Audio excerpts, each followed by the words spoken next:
Hello and welcome to a brand new episode of Autocar India Quick News. Coming up over the next few minutes is your weekly snapshot to all the latest from the world of automobiles. But before we begin, do hit subscribe to the Autocar India channel and press the bell icon to stay notified on all our latest uploads. Let's start with the big launch of the week, which was the second generation Maruti Suzuki Celerio hatchback. The second generation Celerio has gone on sale with prices ranging from 4.99 lakh to 6.94 lakh rupees ex-showroom. The new Celerio is based on Suzuki's hardtech platform and is marginally bigger in size, growing 10 mm in wheelbase and 55 mm in width. The design language, however, sees a complete departure from the outgoing model, with the new face now characterized by oval-shaped headlamps and a rounded hood. There is a chrome strip running across the new grille, and the front bumper features a contrasting black trim and round fog lamps. The new model also drops the pull-type door handles for conventional lift-type ones, with the addition of a separately placed request sensor for keyless go.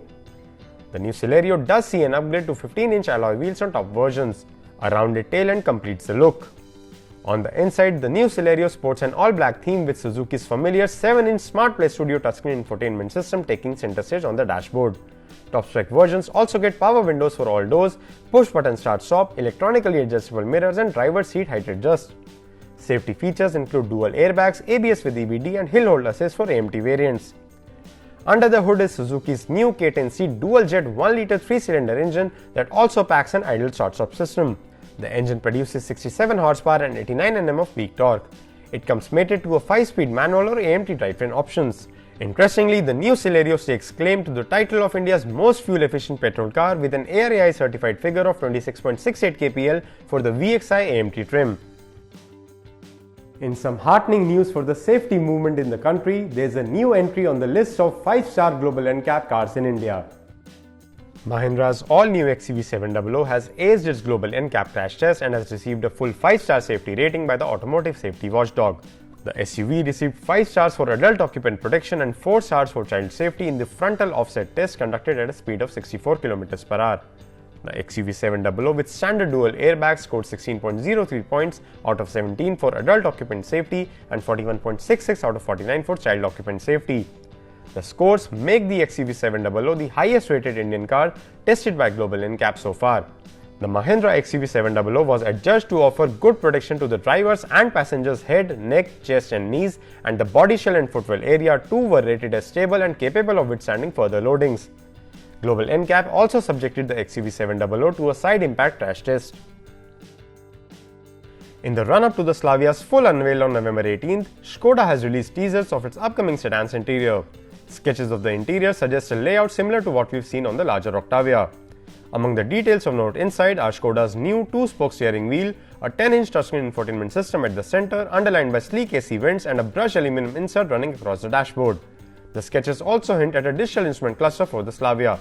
Of the other things, the climate control unit is likely to be a touch panel as on the Kushaq, with the center console featuring a wireless charging pad ahead of the gear lever.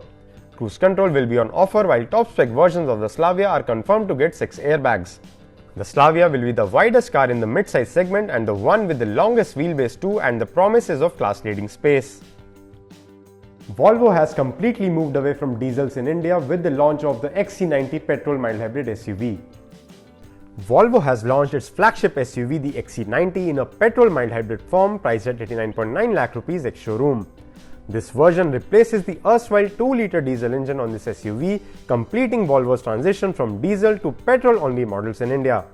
The XC90 now comes powered by a 2-litre 4-cylinder turbo petrol engine that produces 300 horsepower and 420 Nm of peak torque in conjunction with a 48-volt ISG motor.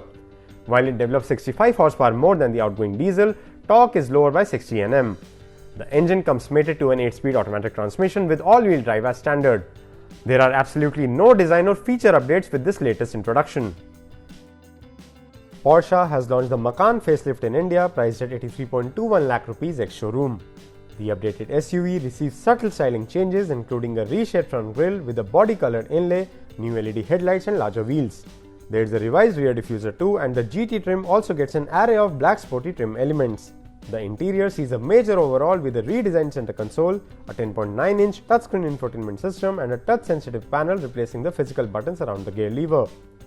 The updated Macan comes powered by a 2-litre petrol engine that now develops to 65 horsepower, bringing a 20 horsepower increment in its output. On the Macan S, a 380 horsepower 2.9-litre V6 engine replaces the outgoing 3-litre V6 unit. The engine sees power going up to 440 horsepower in the Macan GT trim. All variants get Porsche's 7-speed DCT and all-wheel drive system as standard. In India, the Macan rivals the likes of the Range Rover Velar, BMW X4 and Mercedes-Benz GLC Coupe.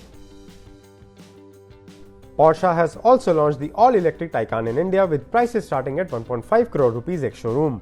It will be available in two body styles, Taycan Sedan and Taycan Cross Turismo Estate.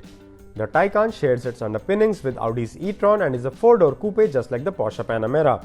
It features matrix LED headlights with 4 LED DRL elements and a full-width light bar at the rear. There are 20-inch alloy wheels and air suspension on the Taycan turbo trim.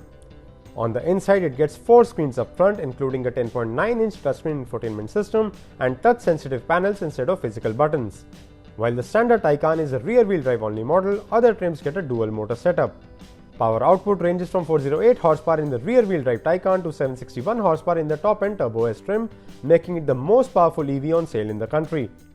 The Porsche Taycan comes with a 79.2 kWh and a 93.4 kWh battery pack depending upon the variant. Claimed range 2 varies between 456 km and 484 km on the WLTP cycle. The Taycan also supports DC fast charging of up to 350 kW, essentially taking just 20 minutes to juice up the battery from 5 to 80% state of charge. Hyundai has taken the wraps of the updated Creta midsize SUV.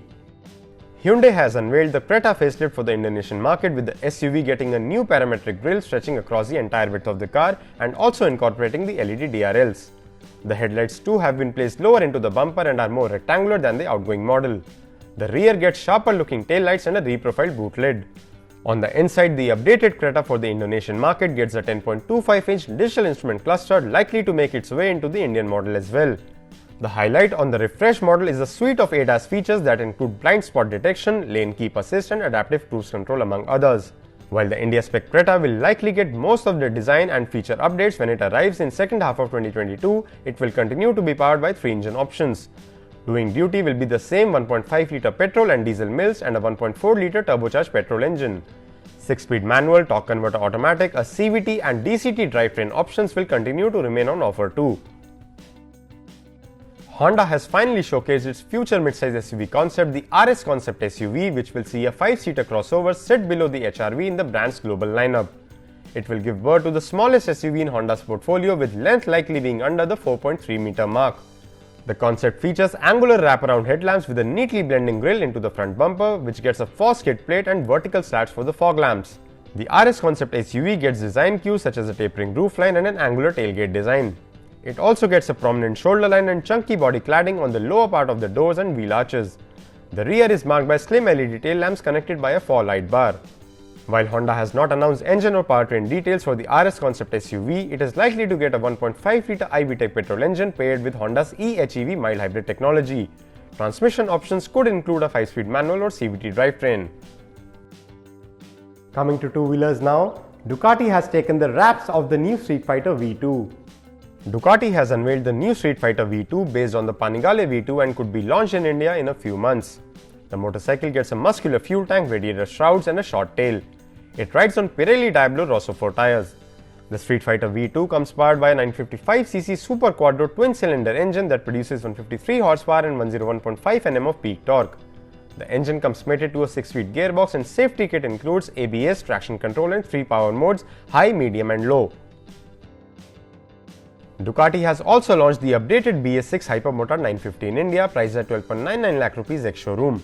The company has skipped the standard variant and only introduced the Hypermotard RVE and top-spec SP trims.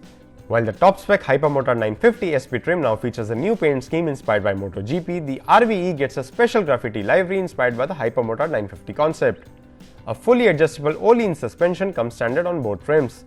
The BS6 updated Ducati Hypermotard 950 range continues to come powered by the 937cc V twin engine that produces 114 horsepower and 98 Nm of peak torque.